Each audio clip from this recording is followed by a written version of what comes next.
There are so many misconceptions when it comes to investing. You might think investment is for the rich. You might think once you invest your money, it's automatically supposed to give you returns. And that was me one time. So I finished school. I'm out here. I had some savings. I was like, okay, if I invest this money, it's going to pay off. So I put it into business, and my mentality back then was, you start this business and that's it. People are going to come, they're going to buy, and you're going to make money, and you're going now to do more things even from that one thing that you've just started. That time I saw investment in the angle of business, and there are so many ways you can invest. If I'm being honest with myself right now, I didn't have the financial education to know which is the right way and where is the right place for me to invest my money. And that's one of the big mistakes you can do when you're starting an investment, especially when you're a beginner. And that was the big mistake I did when I first started trying to invest my money somewhere. So guys, in this video we are going to be talking about investments and how to do it as a beginner, how to do it the right way, understanding the basics of investments, and making sure that you're well informed before you place your money somewhere, because no matter how small that cash is, it can be a lot of money in the future. And also in the same case, you can have so much money and within a very short period or several years you've lost everything, basically because of lack of information when it comes to investing your money. I'm not a professional when it comes to investing and finance, but at the same time, as someone who have done it, I'm going to be giving you what I have learned from it, the mistakes that I've made, and I'm also going to be sharing with you several investments that you can get started with as a beginner. And at the end of this video, I'm going to be giving you my take on which is the best investment for you as a beginner and which investments to avoid as a beginner. If I was to start investing again today, this is what I would tell myself, and this is what I would ensure that I know before I get into it. First is getting informed about investments in general and choosing the right one for me. Knowing that investing is a risk, it requires discipline and also it requires patience. When I decided to go back into investing, I had to first and learn what I thought I knew about investing, and I had to go back and learn. When it comes to investments, time is a key factor.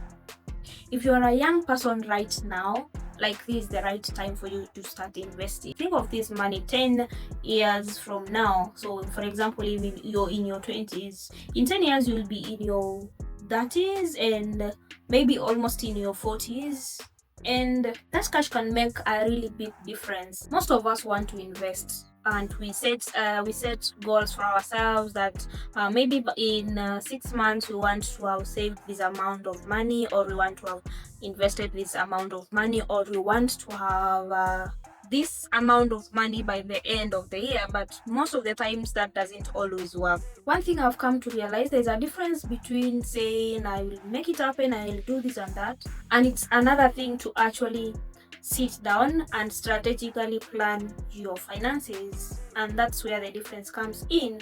Before you think of investing, before you put a number down, it's very important to look at your bills, to look at your debts, most importantly to look at your income. And with all that information and you sitting down and doing all that math, looking at your basic expenditures throughout the month, you're able to come up with a number that is actually going to work, a number that is actually going to be real when it comes the end of the 6 months or the end of the 12 months. But if it was me starting from scratch again, this is what I would do different. There are things that you find yourself spending on a monthly basis that you don't actually really need them. You need them, yeah, but you can do without them. Let's say something like doing your nails, something like going out on weekends, something like doing fancy hair. I know it looks like small amounts of money, but they really make a big difference. I think it's safe for me to assume that most of us, let's say 60%, know the budgeting rule, the 50-30-20. It's actually a good rule, but personally I don't use it. But just to make it clear, I don't spend more than the rule. The savings are actually some small amounts, and I try to push myself and save more than even the rule states. So what I'm trying to tell you is, you don't have to stick to the budgeting rules. when it comes to your savings and your investments. You can even do more than that, because that is actually going to grow your investments faster. It's very important to know that not all investments are the same. And understanding different types of investments helps you make the right decision when it comes to investing. This doesn't mean that a certain investment is wrong. You just have to find the right kind of investment for you. For example, let's say I'm employed and I work a 9 to 5 and I want to invest in a business that requires me to be there for around 8 hours. It's actually going to be hard for me to manage that business, even when I have people helping me. For example, let's say I work from Monday to Saturday and the only time I have to rest is Sunday before I get back to work on Monday. I can choose to check on my business on Sundays, but it's also going to drain me and I'm going to start feeling like it's more of a burden than a source of income or a side source of income for me.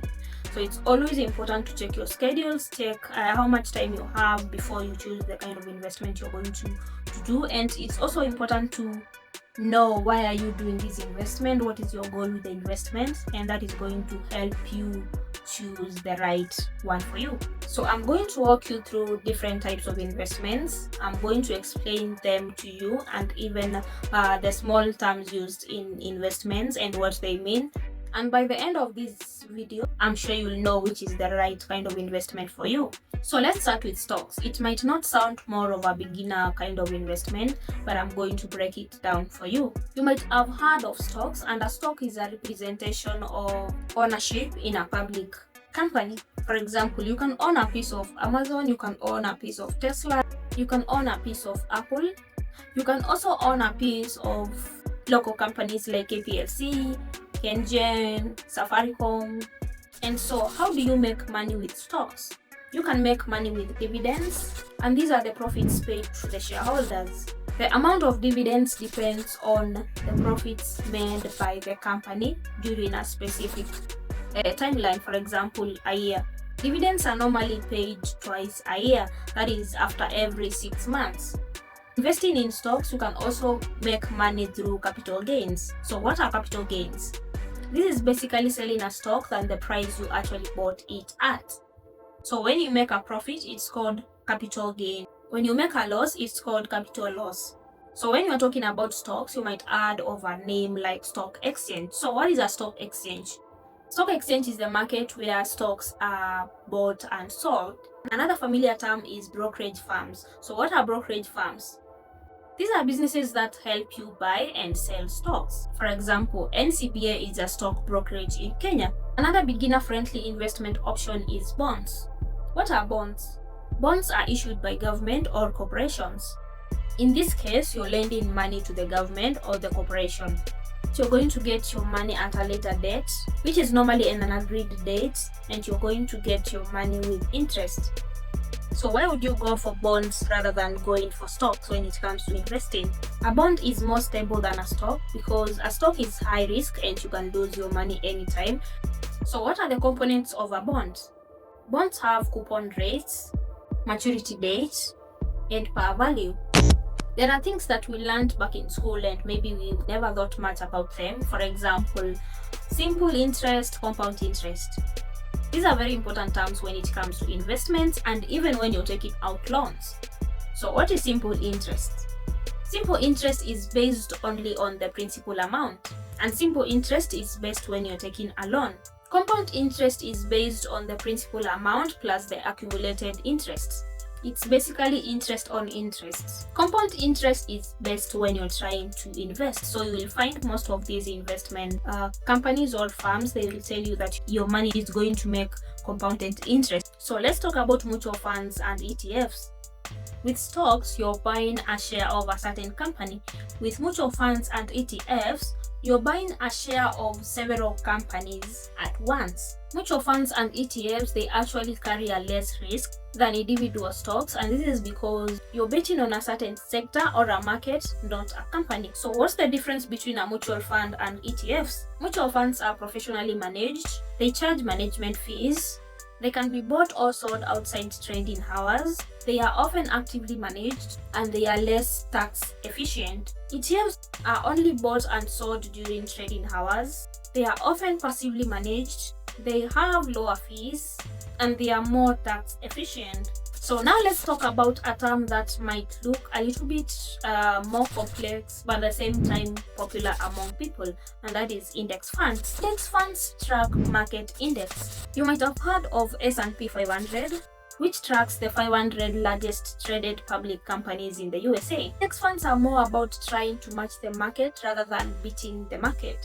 Just to mention you guys, I'm also going to be giving you a list of companies that you can talk to, and they can guide you in your investment process. So you guys don't go away before you get to know the companies that can actually make your investment journey a reality. So let's talk about real estate and REITs. So we all understand what is real estate, which involves property, and it's a very popular type of investment. But what is REITs? Because not everyone is able to have all the amounts, or as a beginner, you definitely or most definitely don't have the amounts, those huge amounts for you to get started with real estate. So how can you still invest in real estate as a beginner? You can do this through REITs. REIT simply means real estate investment trusts. With this, you buy shares, and with that, you own a small portion of the property, and through that, you're able to earn money without actually managing or fully owning the property. Stay tuned. As I mentioned, I'm also going to be giving you companies that can get you started with your REITs investment. So what are the best investments for you as a beginner? You want to go for investments that don't require you to spin your head a lot, or investments that are also not too risky. And for these, I would advise you to go for bonds, for REITs, mutual funds, ETFs, and to add to this, a physical business. So now let's go back to the funds that are actually going to help you make this dream of becoming an investor a reality. I'm going to leave them on the screen for a moment so that you can look at them, and I'm also going to leave more details in the description. And you guys, I'm wishing you well in your investment journey. If you have any question on still how to invest, or a certain company, or a company maybe I didn't mention, leave a comment below. And if you come across a question that you have an answer to, feel free to give us your views around that company. You guys, thank you for watching. Thank you for getting this far. And if you got to this point, you guys, I would advise you check a video on the best stocks to invest in right now, which is a video I also did. So guys, thank you for watching, and I'm going to be seeing you in my next video. Bye.